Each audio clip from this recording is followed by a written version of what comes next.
You can't tell people what to do. You can't give people the answer. You have to give them the information that they need to find the answer and then let them come up with the solution themselves.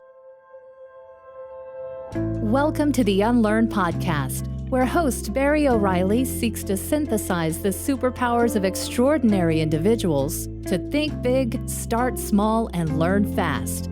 Here's your host, Barry O'Reilly. Welcome to the Unlearn podcast. On this show, I'm delighted to be joined by Bryce Hoffman, best-selling author, speaker, and unconsultant.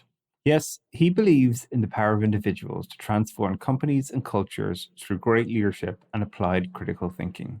He's the author of two fantastic books, American Icon, where he worked with Alan Mulally, the CEO of Ford and previously Boeing, to understand his working management methods, and the more recent book, Red Teaming.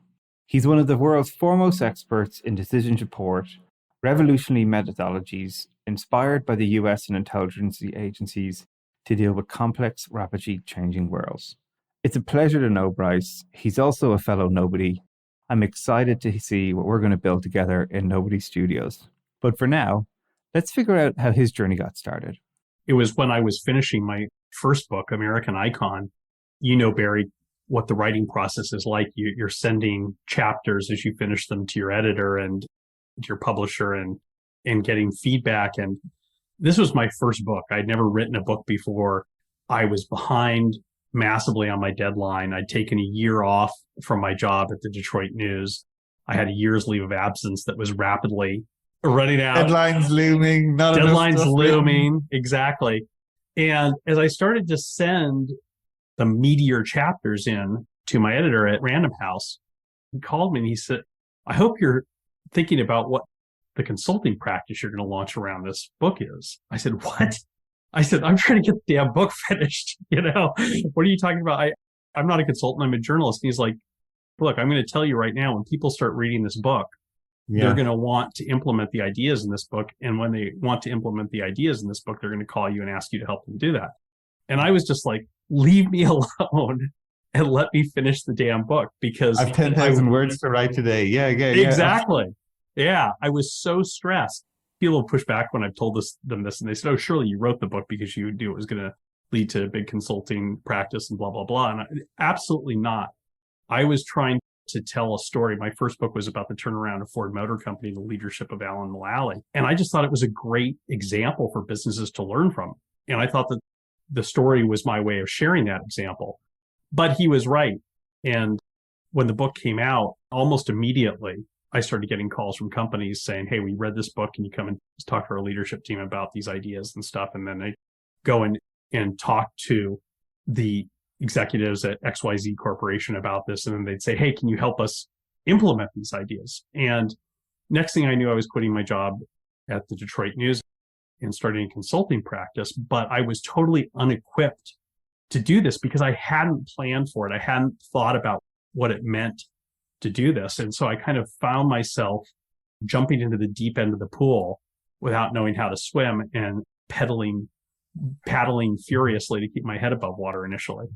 I love this as well, right? Because it's such a great example of unintended consequences in a positive way. But also, like you say, it's a huge unlearning moment for you. Your mental model is, I'm a journalist, I'm a writer, I'm sharing this story. Like, you wrote the book with Alan as well. Such a phenomenal leader, like probably one of the greatest we've seen. I imagine like your mindset at this stage is just enjoying that process of interviewing and writing, and that's your sort of sweet spot. Right. And now this whole new world emerges to you, unanticipated, which is always fascinating. And yet you dive right into it head first, as you say, right into the deep end to figure it out. So what were some of the things you had to unlearn on that journey, from shifting from this notion of a journalist, which is maybe you're sort of sharing insights or gathering it and synthesizing and sharing back to people, to actually helping teams figure these answers out for themselves, like what great leadership might look for them. So what were some of the things along the way that you found interesting, or as you were going through that process? Well, Barry, you just hit the nail on the head, which is figuring it out for themselves. That was the big thing that I had to unlearn. So Alan's leadership model, for those who aren't familiar, that working, what he calls his working together management system, is based around a concept that he calls the BPR process, or business plan review process. It's a weekly meeting where you kind of take the pulse of the entire business, find out where the problems are, and get the people assigned to address them. And it's a very elegant, light, streamlined way of running any size organization, but particularly large global corporations.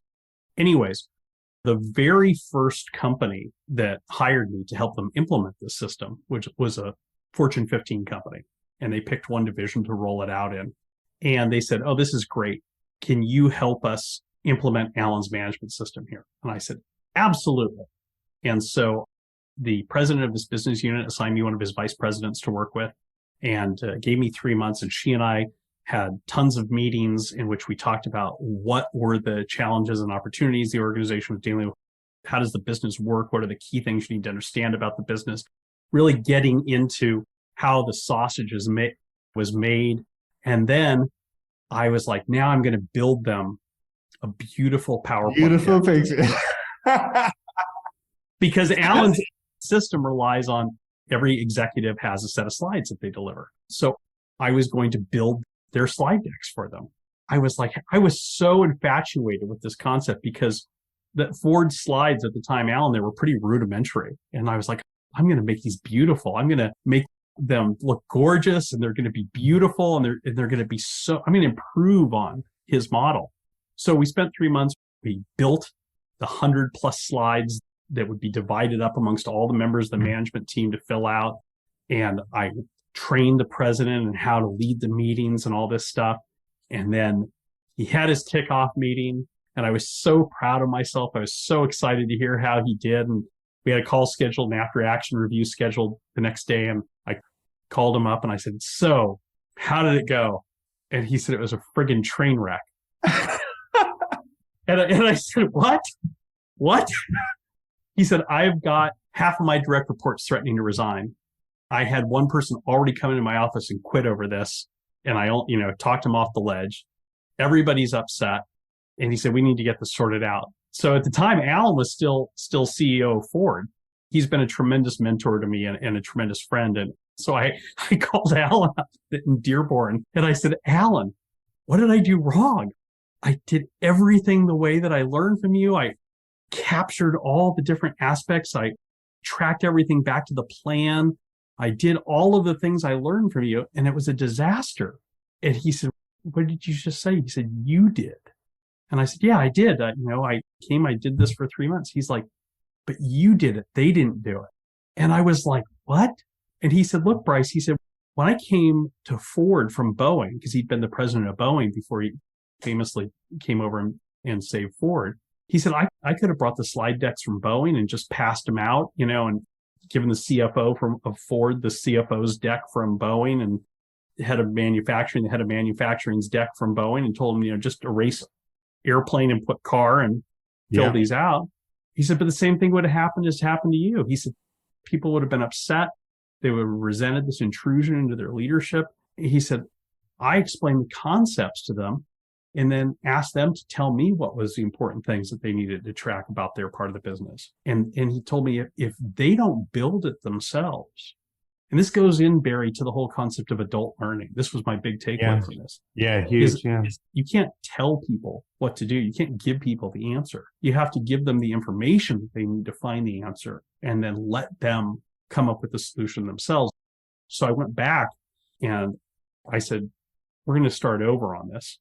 Let me come in and explain to folks why this system works, and tell them the Ford story, tell them how Alan developed the system at Boeing, how it worked there, how he used it at Ford, explain the core concepts, and then let me help them, then let them build the system." And that's how I switched to that model of having people say, "What do you think are the most important things you need to share about your part of the business?" Because what I was doing by just handing them the slides was imposing a whole other process on top of what they were already doing that wasn't theirs, they had no understanding of, no buy-in to. And so my big thing I had to unlearn was going from telling people to showing people and letting people do for themselves. Yeah, no, that's such a great one. I've fallen into that trap myself many times. It's a great story to share, and thank you for that. Because sometimes it's the way it's almost like we're conditioned to believe. I've got the system, I've got the answer, I'll guide people through it. And they'll fill out the templates and everything's going to be great. But you say that can land like a thud because it can feel like they don't own it. I love the way you're sort of sharing this in terms of like making people feel like they own it, that they've agency. You're guiding them really by setting the context and sharing concepts and then letting them bring it to life so they own it. And it's such a really important philosophy in all walks of work, I think, to get people bought in. When I started my second company, Red Team Thinking, what I really took that to heart. And I decided from day one that we call ourselves unconsultants because we don't tell people what the answer is. We come in and give them tools that they use to find the answers for themselves. And I think that's so important. It's a completely different approach. And it was a result of my unlearning this whole process that I was able to recognize that the opportunity is to teach people how to find the answers for themselves. And that's a much more powerful thing than coming in and telling them, here's what you should do. Totally, yeah. And like, that's the magic. It's the classic analogy. If you teach people how to fish, they're going to be fine, right? But if you just do the fishing for them, right, they're lost. And I've seen that many times in different companies I've had the pleasure to work with and see is that we're not teaching people how to solve problems for themselves. And that's such a powerful, scalable solution. Let's jump forward then a little bit into your Red Team Thinking world, right? So American Icon, fabulous book. I can't recommend people read it enough. It's one of my favorite books. But you sort of then found this whole other realm, really, after having this great opportunity to spend time with Alan and learn from him and very closely, understand his thinking about how he helped both Boeing and Ford become phenomenal companies or turn them around in many ways. And then you sort of shifted your whole thinking to this notion of Red Team Thinking. Maybe could you explain to people who've never even heard that term before what it's about and how you found your way from, inside, one of the biggest corporate America sort of companies that comes, and then suddenly you're sort of playing around in military strategy and testing. So tell us how you make that shift. Yeah. Well, some more unlearning involved in that for sure. So Red Team Thinking is a cognitive capability that helps individuals and organizations engage critical thinking, enable distributed decision making. And this last part is really one of the most important things, encourage diversity of thought.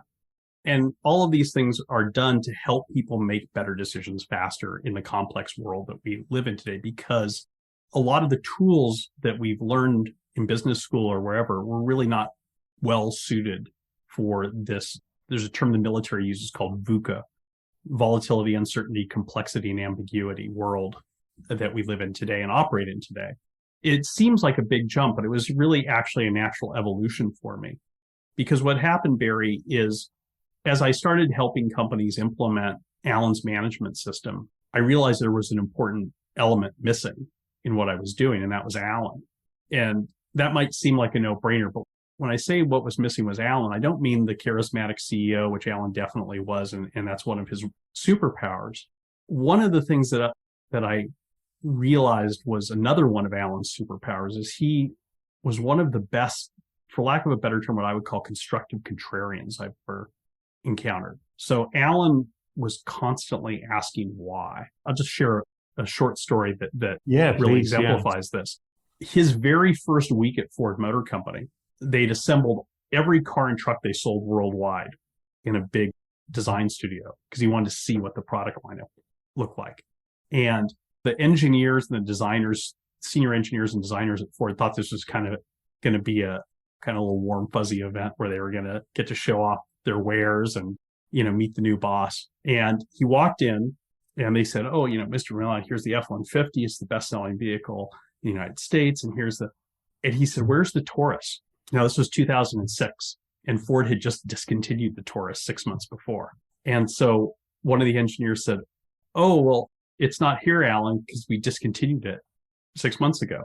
And he said, why'd you discontinue it? And they said, well, it really wasn't selling very well. It was only selling to rental car fleets. He said, why was it only selling to rental car fleets? It was the best-selling car in America for many years running.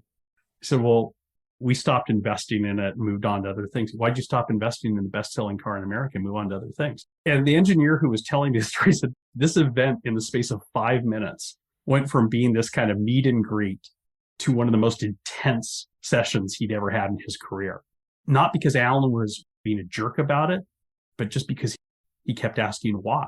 He kept saying, why? Why did you stop investing in this? And, in the space of 5 minutes, this had become a discussion of some of the core structural systemic issues of Ford Motor Company. And that's just one small example amongst many. And so as I began to work with other organizations to help them implement his management system, I realized that it only could do so much without that constructive contrarian approach to it. And so I started looking for a way to help people learn how to approach things like that. And I discovered this concept called red teaming, decision support red teaming, that had been developed by the military and intelligence community after 9/11, after we had what was famously described in the United States as a colossal failure of imagination by senior leaders that led to the terrorist attacks being able to happen and other things. And this was also a product of unlearning as a result of the failures of Iraq and Afghanistan and things like that. And so when I found out about this, I found out that there was a program to train senior military leaders in these tools and techniques, this methodology. I called it the Pentagon and asked if I could go and audit the course there. And ultimately, because I'm persistent, was able to get them to let me. And that became the topic of my second book, Red Teaming, which was to take these tools and techniques that were developed for this very high stress, high stakes, complex world of the military and intelligence community, and then port those ideas to business to help business leaders apply the same constructive contrarian approach, the same applied critical thinking approach, the same groupthink mitigation approach to make better decisions in their organizations. Because one of the things that I think every business leader struggles with today is waking up in the morning and not knowing what they don't know. I think that's an anxiety that every leader suffers from. And what red team thinking at the end of the day is designed to do is help you figure out what you don't know and develop your plans, make your decisions so that they're resilient enough to deal with what you know and don't know. There's so much to unpack in these stories. Bryce, they're fabulous. First of all, the thing that struck me about your story about Alan being in the design studio and going through and like sort of asking questions of the team, it's one of these skills that I think some amazing leaders have, and you're obviously teaching with this system, is often to ask very simple questions that start quite broad actually, and then really, really drill into specifics, right? It's one of these traits I've seen with great leaders is they almost ask novice questions by design to open with.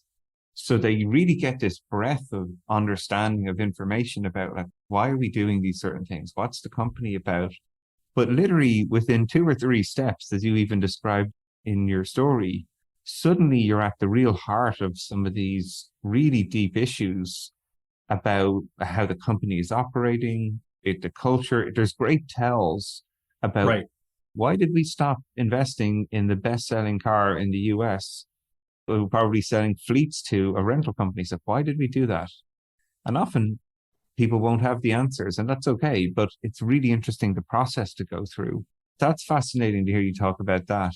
And then recognize this notion of a Voku world, I think is really, really important. We've never been a more ambiguous, high uncertainty, a constant moving sands type world that we live in. And it sort of goes back to your first story of if you go into that world with a printout plan and templates just to be ticked off and think that you can apply a sort of copy and paste framework and just like drop it on what worked in Boeing is exactly what's going to work in Ford or going to work in this Fortune 15 company, and how, you're going to have some of the results that you already described. Right. They're not contextualized. So having a system, as you've discovered through the US military had built to deal with specifically with uncertainty and what you don't know, and discovering that is super powerful. So tell us a little bit more about some of these steps, because I think that's going to be fascinating for folks, because I imagine most of the listeners are sitting here going, I'm dealing with uncertainty every day. I'm struggling with it. I'm me starting Nobody Studios. All right. We've got like hundreds of companies we're building. Every day I wake up, it's what's on fire the most, and how can I help the team like dampen it a little bit and then start another fire. So tell us a little bit about this. It's really an entire toolkit of cognitive tools that are designed to support decision making by opening up to us what may be on the horizon that we're not thinking about? What are the different ways in which the future could unfold? What are not just the unseen threats, but the unseen opportunities that lie out there? Because it's not just about avoiding risk. It's about seeing the opportunities in the chaos that exists. And the way that we do this is through teaching people how to apply these tools to their own organizations. And there's broadly three sets of tools. There's a group of tools that we call analytical tools that are designed to help us break our plans and our decisions down into the assumptions that they're based on, and then to challenge those assumptions. Because that seems like such an easy thing to say, and yet something that we almost never do, is really take the time. Really hard, but really easy if you have a format for doing that. And so that's what we provide with a tool, for instance, we call Assumptions Challenge, is to simply map out what are the assumptions in this, and then let's take and stress test those assumptions and see which of those assumptions are likely to prove true when we execute this plan, and which assumptions are weak, and what can we do to modify the plan to either not have to rely on those weak assumptions or to make those assumptions stronger. That's an example of the kind of analytical tools and techniques. Then we have another group of tools and techniques we call imaginative tools. Imaginative tools are designed to kind of look into the proverbial crystal ball and try to understand how the future could unfold. So there's a very powerful tool, for instance, that we use that was developed by Dr. Gary Klein, who's someone we've had the privilege to work with a lot, one of the great cognitive scientists in the world today, and called premortem analysis. And in a premortem analysis, you look at, before you execute a plan, everyone knows what a postmortem is. Before you execute a plan, you ask yourself, if this plan fails, what does that look like? What does failure look like? And then marching back from that failed state to the present, what are the things that we could do to modify our plan so that that failed state doesn't happen? And then finally, we have a whole other group of tools we call contrarian techniques that are designed to help us kind of challenge the plan itself and force us to come up with different options. Because the way that most individuals and most organizations make decisions, this is provable scientifically, the default decision-making mechanism for most organizations is what scientists like Gary Klein call satisficing. And satisficing means simply working on a problem until you come up with the first viable solution and then executing that. And the problem with that is, what if the best solution is not the first one that occurs to you? And because you stopped there and begun executing, you've missed the opportunity that other one presents. And some people will hear that and they'll say, oh, I don't have time for that. It's not a matter of time. It's a matter of perspective. It's a matter of spending just a few minutes forcing yourself to come up with another idea and then looking at those and weighing those, things like that. And again, we have structured ways of doing this that make it a lot easier for people. But that's really what red team thinking is about, is giving people these tools to help them understand how the future could unfold, the challenges and opportunities that lie there, and how to make the best decision in the present as a result. It's great because my simple reaction, even hearing you, these are all things that are really important to do, but people never do. And I see this again and again and again, right? Assumptions mapping, great example. People never really talk about assumptions because they're often implicit. It's always the implicit assumptions that I find trip teams up. Where the stuff that goes unsaid because maybe we don't need to say it, because maybe we know how, or we think how things operate. I just think it's such a healthy exercise. Is one of the founding principles of even lean startup ideas as well, is what's our riskiest assumption and how can we test it or pressure test it as quickly as possible to find out if we've a viable business here. So that resonates massively. Right. And these things don't take that long to do. You can do that in a few minutes if you know how to do it. And if it's something that you've learned and practiced, that's the thing, is learning these tools and then practicing them. Then when you're operating in the real world with them, it just becomes something you do quickly. I learned about how to challenge assumptions when I was at beautiful Fort Leavenworth, Kansas, going through the Army's Red Team Leader course back in 2015. By the time I graduated from that course, I couldn't stop myself identifying assumptions in plans I was thinking about, even simple plans like, what are we going to have for dinner tonight? The shopping list. Yeah, exactly. Because it's about training your brain to do this. And this is the thing, is these things are not hard. And they're things that, to be honest, Barry, schools used to do a better job of teaching than they do now. And it's something that is desperately needed, because if you look at it, I mean, there's so many examples of this that I could share, but I'll just share one. World Economic Forum did a survey of CEOs 2 years ago, and they asked, what are going to be the most critical skills in your organization over the next 10 years? And the two by far top were critical thinking and problem solving, which is exactly what we're talking about here. Then they asked them, what skills are most lacking in your organizations? Critical thinking and problem solving. And then they asked them, what are the skills that are hardest to recruit for? Critical thinking and problem solving. Why? Because people aren't trained in these tools anymore. So this is all about getting people rapidly trained up in these core cognitive capabilities that everybody needs to make good decisions today. Yeah, like I think we have a shared gripe with that too as well. It's one of these things where I feel like we're conditioning people from an early age through educational systems.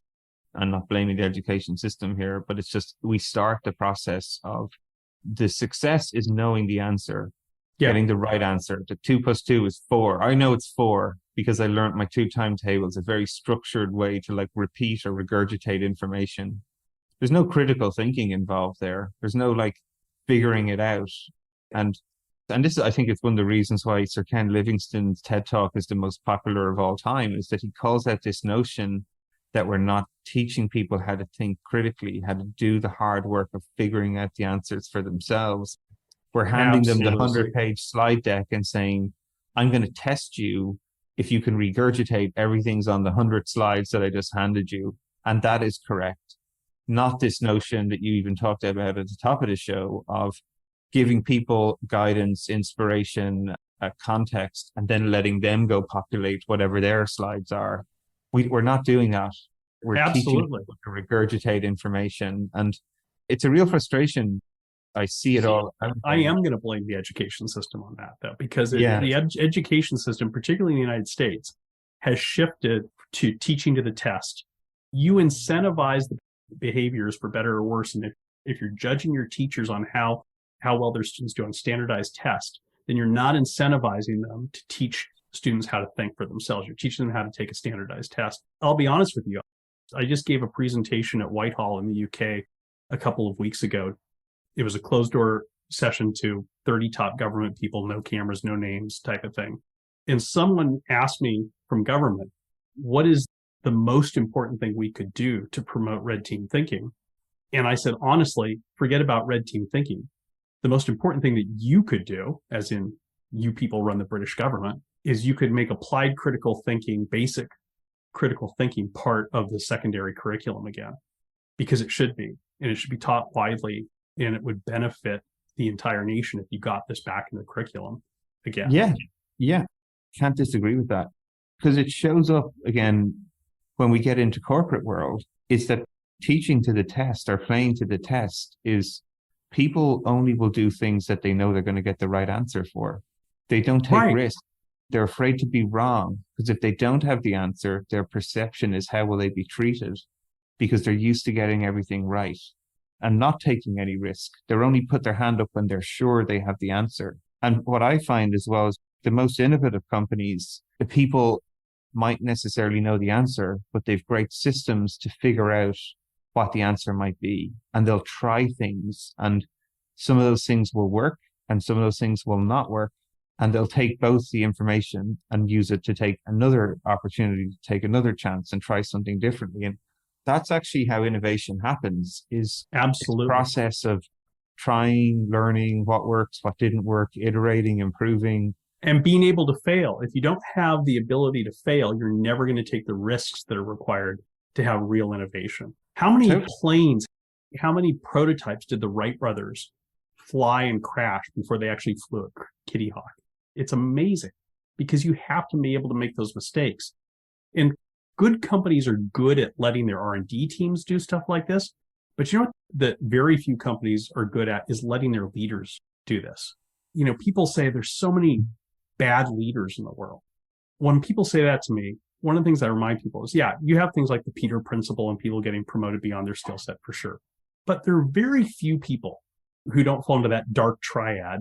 Yeah, totally. Yeah. Who get up in the morning and say, you know what, I want to go and be a bad leader. I want to make my team miserable and I want to make everyone regret that they work here. Most people go to work, and gets more and more true the higher up you get in an organization, you have more to lose. Go to work trying to protect what they have and not get in trouble.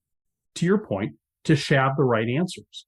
And if that's your attitude, and if that's what you incentivize your leaders to do, is to, pardon my French, but cover their asses, then you're never going to cultivate real leadership in your organization.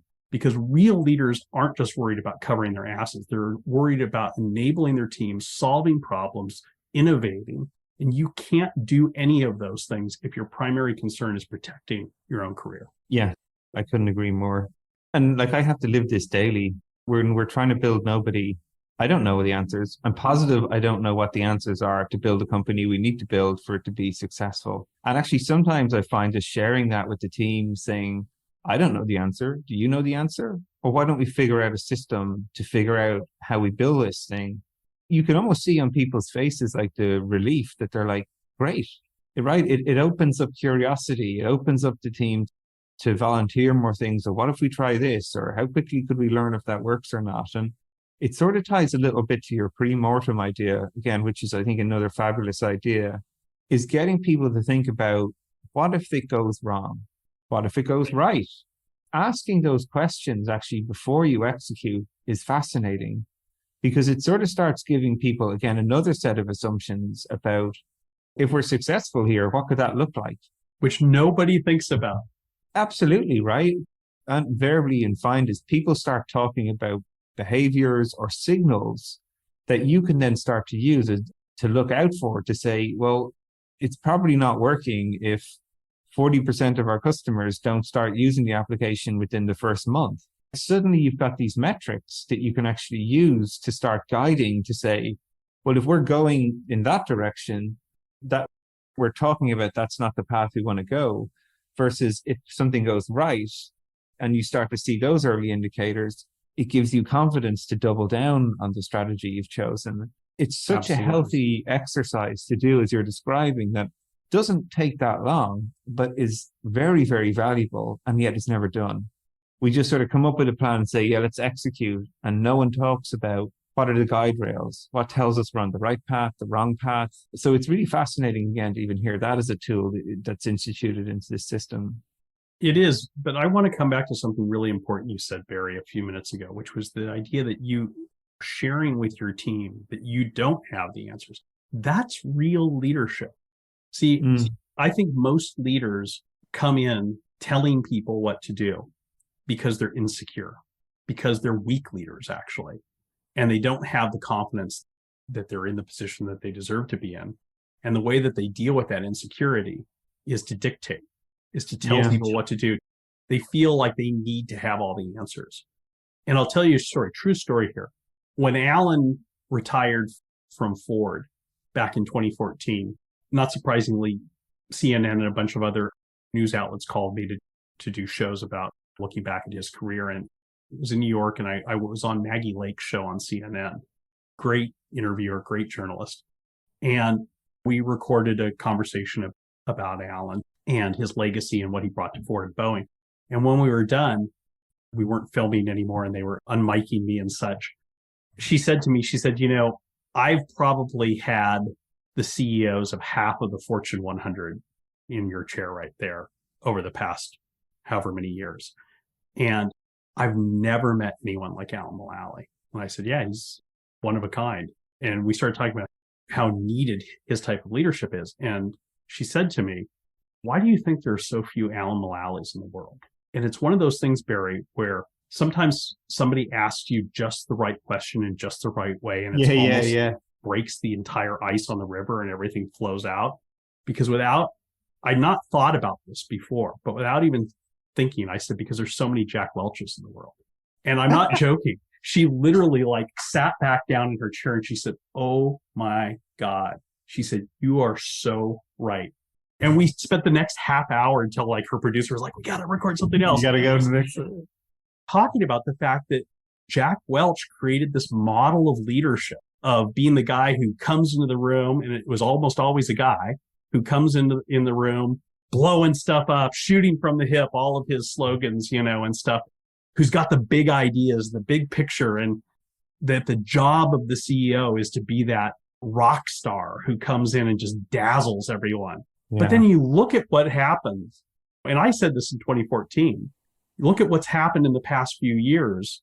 GE has undone everything that Jack Welch did, because while it succeeded in the short term, it destroyed the company in the long term. And so Alan's model of leadership is much more humble. One of Alan's mantras that he taught me is seek understanding before seeking to be understood. And that's when you talk about telling your team, Barry, I don't know the answer to this. What do you guys think? That's seeking understanding before seeking to be understood. And that's real leadership.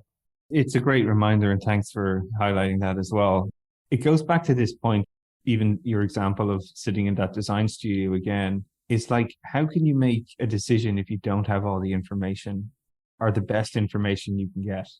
The only way, you can do that is if, first of all, people feel safe, that they can speak up, that they can tell the reality, that there is problems here, that something's not working right, or an assumption that we had is flawed. But whatever those things are, that's actually the really powerful part of a great culture, is where it's okay to share truth seeking in many ways, and without judgment of the individual didn't do something or they let the team down or whatever that is. But it gives you the best information to make the best decisions based on reality. There's a lot to be said for nurturing that in businesses, because it helps them be successful. Absolutely. I mean, that's one of the things that we try to do with Red Team Thinking, is a lot of our tools are use anonymized approaches, for the simple reason that not every organization has the psychological safety that they need to be able to let people speak up and share what they really think. So we kind of look at these as training wheels that allow people to do that anonymously. And the reason I refer to them as training wheels, Barry, is because just like you learn how to ride a bike by starting with training wheels, then you take the training wheels off. Once people see the value of people speaking up, once leaders see the value of their teams giving them honest feedback, they want more of it. Yeah. And then you create that psychological safety. Right on. There's no two ways about it. Good information leads to great decisions. There's no two ways about it. In looking forward then, obviously, you've done American Icon, you've done Red Teams Thinking, you've been in a massive corporate America, you've been in the heart of the military. Where are you going next? Are you going out to a playground to fix the education system? Our work has just begun, Barry. Well, one of the things I'm doing, as you know, is joining you on this amazing journey at Nobody Studios. Yeah, we're a pleasure to have you. And honestly, it's a gift to have you. So thank you. Well, thank you for introducing me to Mark and making all this happen. Because as I said, I think that what we're trying to do at Nobody Studios is Red Team company creation, Red Team venture capital, Red Team the way that businesses get started, which is, and by that I mean taking a different contrarian approach that isn't based on simply doing the same old thing over and over again.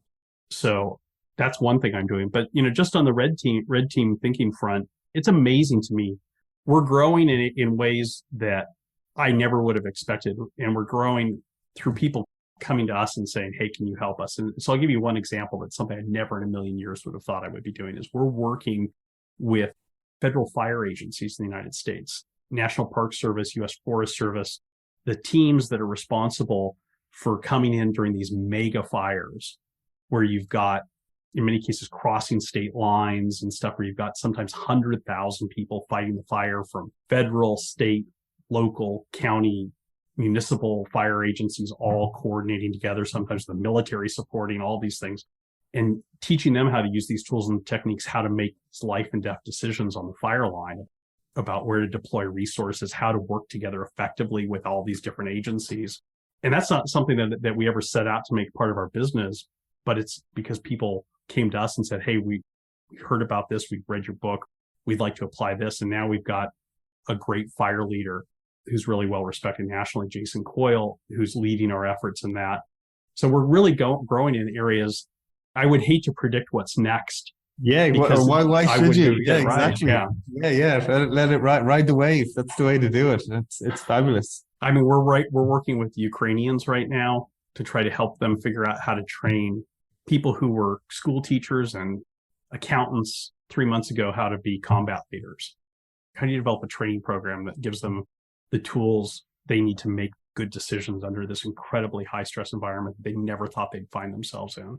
Well, look, It's fabulous to see that you're directing all your energy into meaningful things. We're absolutely honored to have you with us on Nobody Studios and applying a lot of the thinkings and tools on that mission and these fabulous missions you're helping folks in the Ukraine and the fire services. And I think we're only going to see more and more of a Volku world ahead of us, more crazy, more ways to make good decisions in complex environments. So yeah, highly recommend folks check out the book. Thanks again for doing the show, and look forward to maybe having you on again and on the show to share some more of the different twists and turns that lie ahead for you.